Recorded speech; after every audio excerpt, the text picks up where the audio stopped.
There are things happening in them that will make your stomach turn. I'm America's digital pro, Kim Komando, and in this special Komando On Demand podcast, we'll reveal the truth about how modern technology is enabling, it's hard to believe, modern slavery. And we're going to meet the person using the very same technology to bring 21st century slave masters to justice. And these are the topics that I like to explore in our Komando On Demand podcast. I can't really get into them on my national radio show. There's just not enough time. And if you're not already getting each and every one of my podcasts delivered to your phone, your tablet, or your computer automatically, just subscribe to the podcast on Apple iTunes or Google Play. This way, when you subscribe, you automatically get my podcast delivered to your favorite device.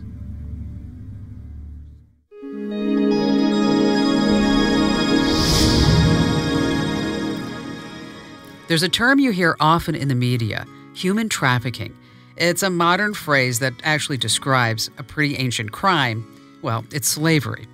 Right now, whenever you're listening to this podcast, in a small town or maybe in a big city, in the United States or overseas, at this very moment, someone is being exploited by human traffickers. They might be domestic servants like the nanny caring for somebody's kids, or they might be one of the thousands of women and men working in the sex industry. All of these people are modern slaves, and they were sold into bondage by human traffickers.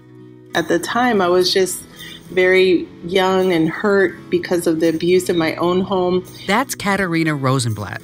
Today, she goes by Dr. Kat, and she's a happy mother living in a quiet corner of Orlando, Florida. But she grew up a child of a broken home.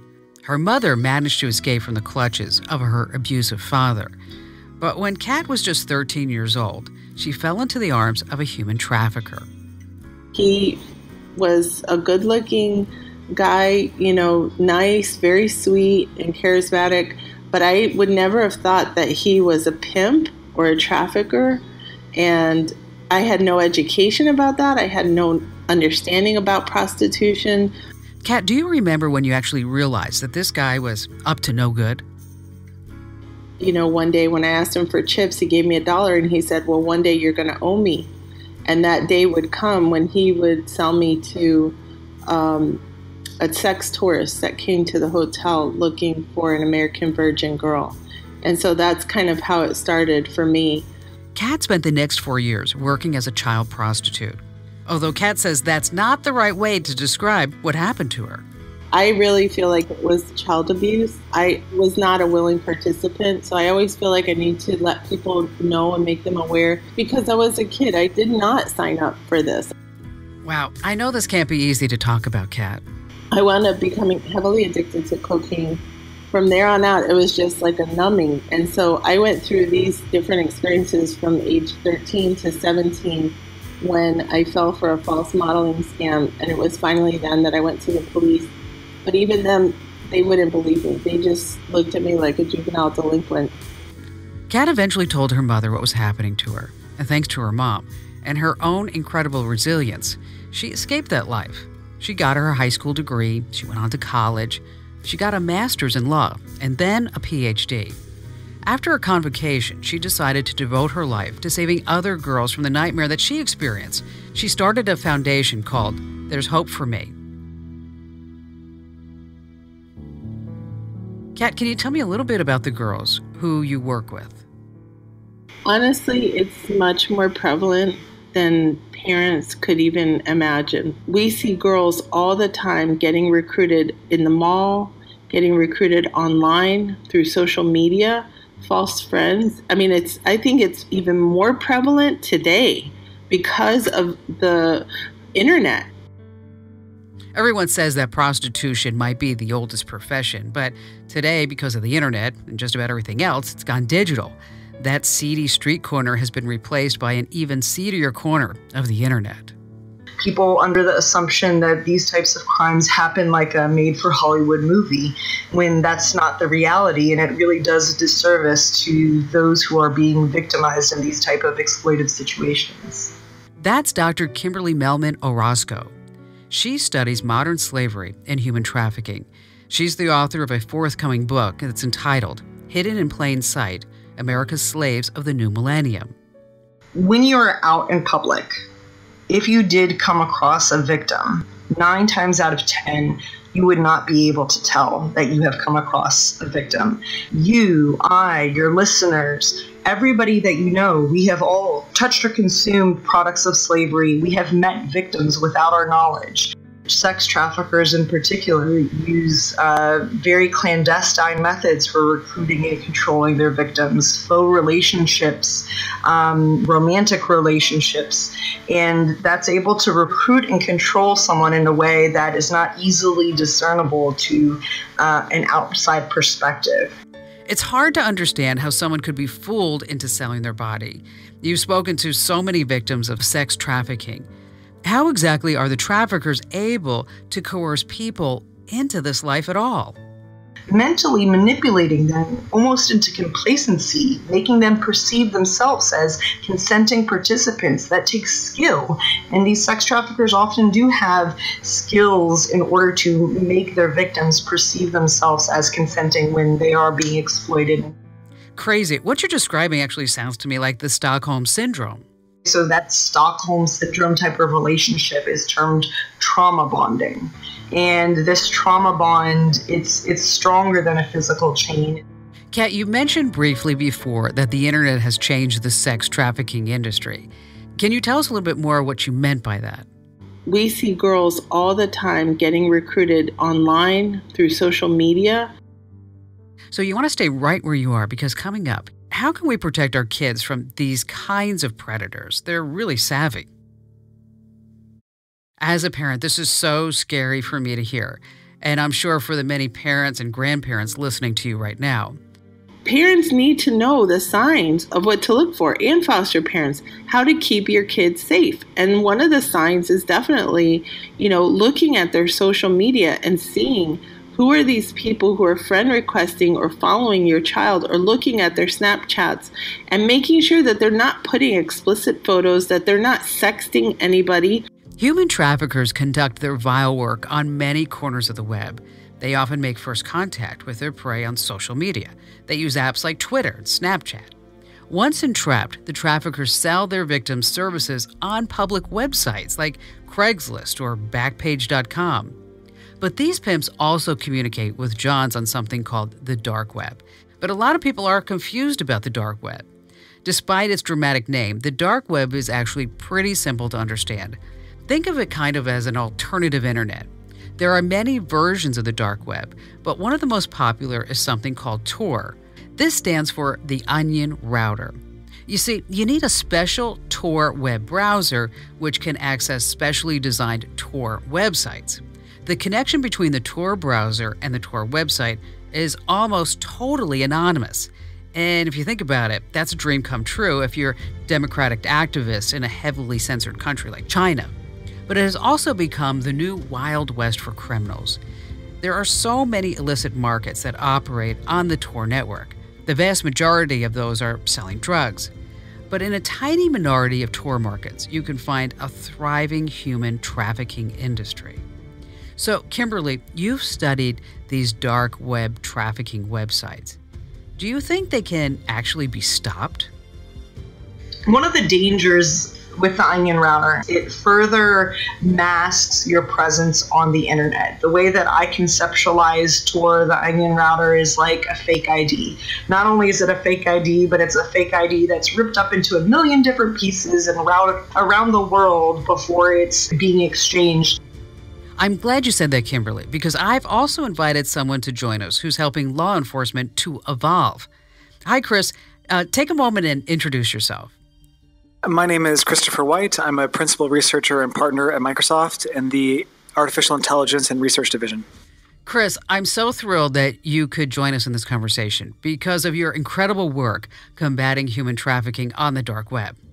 I've read that you started your research when you were helping the U.S. government fight the Taliban in Afghanistan. And I've always wondered, what is the connection between radical Islamists and human traffickers? Now, the underpinning of both of these kinds of organizations is a financial underpinning where they have to raise money. And it turns out that people who are willing to do things for money without ethics will do anything. And so they'll sell whatever they can, whether it's guns or drugs or people.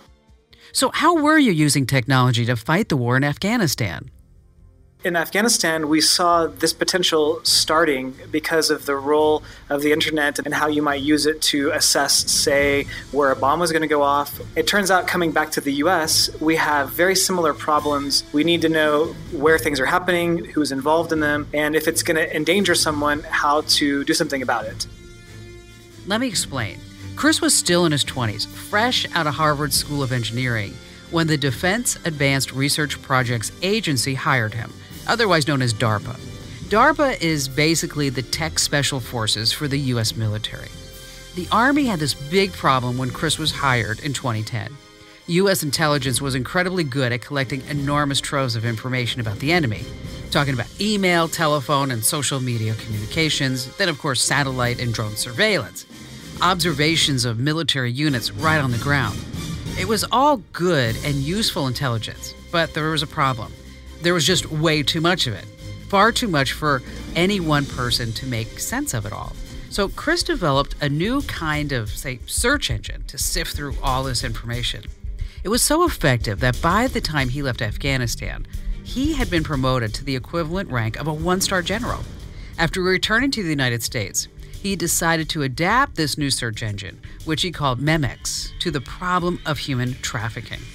You can think of it, for example, as the transformation from card catalogs, encyclopedias, to search engines, to something else that's helpful for fighting crime and for protecting people. So, Chris, how does Memex work? You imagine like if you're boring down like a drill into the ocean, grabbing a cube of water, what is the cube that is most relevant to an anti-trafficking investigator? And the Memex tool suite was applied to do just that. That's pretty incredible. So how has Memex been used to actually catch these human traffickers online?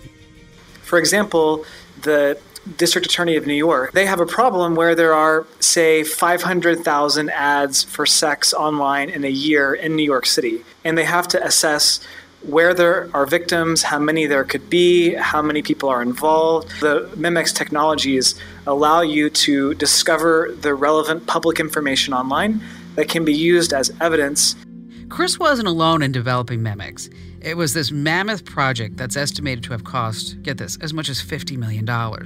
It's not just a single program. It's actually a suite of digital tools that were developed by 17 different universities, corporations, and government agencies. This is incredibly complicated stuff, but simply put, it has accomplished something that many thought was impossible. It has actually shone a light on the darkest corner of the dark web. It's already been used by police to smash a human trafficking ring in New York. Chris left his job with DARPA a few years ago. He now works at Microsoft, where he's adapting Memex so it can be used by researchers and journalists or anybody else who needs to make sense of these huge amounts of data that we're collecting now. So, Chris, you've certainly contributed so much to combat the ugliest parts of the dark web. But I have a question to ask you. Wouldn't it be simpler to just ban dark web technologies like Tor and just wipe it all out? If you look at the stats that the Tor project reports, they report publicly the number of users and the way they're using it. You can see the number one usage of Tor is to do standard internet activity from a difficult place in the world, like in China or in Iran, and you want to go to Facebook, then you can use Tor. You know, I'm really surprised to hear you say that. I thought you would have been the last person to actually defend the dark web. It is a place where there are some really heinous people doing some really heinous things, and it's really happening. To me, it's important to shine a light on it so that people understand what's actually happening, and then they can respond in a more appropriate way. Okay, if I'm hearing you correctly, it sounds like you're saying that the dark web is really no different than the regular web, or for the real world for that matter. It's our responsibility both to understand how that's happening as if it were in a physical space where we would understand kids beating each other up or other kinds of physical violence. We would want to understand what the phenomenon is and how important it is. And the same is true in the digital space. It's just a bit different of a problem. So, Kat, you've been listening to all this. You work on a daily basis with the victims of sex trafficking. What do you think is the best way to prevent this kind of exploitation? Definitely, there needs to be a worldwide educational program that teaches kids on identification, on what a potential false relationship looks like, and what is healthy and unhealthy, just on relationships in general. That's really excellent advice. Dr. Kat Rosenblatt, thank you so much for sharing your story with us. And we've covered a lot of ground over the last 20 minutes, but we haven't even really scratched the surface of this incredible, complicated topic. But what I've learned is that slavery is not a relic of this bygone era. It's happening right now in my city and in your city and everywhere else in the United States. And to make matters worse, technologies like the dark web have made it actually harder than ever to stop it. But it's not hopeless. There are incredible people like Kat, Kimberly, and Chris who are working every day to rescue the victims, lobbying for changes in the law, and developing the technologies to actually catch these criminals. You can make a difference too, right, Kat? Support survivor-led nonprofits. Ours is thereishopeforme.org. And there are many others around the nation who are doing work to combat human trafficking in our societies. So partner with a survivor-led organization and make a difference. We've created a special page over at Komando.com where you can learn more about the work of our guests today, Kat, Kimberly, and Chris. And we've also included links about how you can educate yourself and your kids about the real threat of human traffickers. There are also links to charities working to rescue the people being exploited in your city. I can't think of a better cause to support. And do me a huge favor. Head over to iTunes or Google Play right now and give this podcast a big 5-star rating so that this way more people are informed about human trafficking. They know it can happen to them. And maybe they can make a difference in their communities.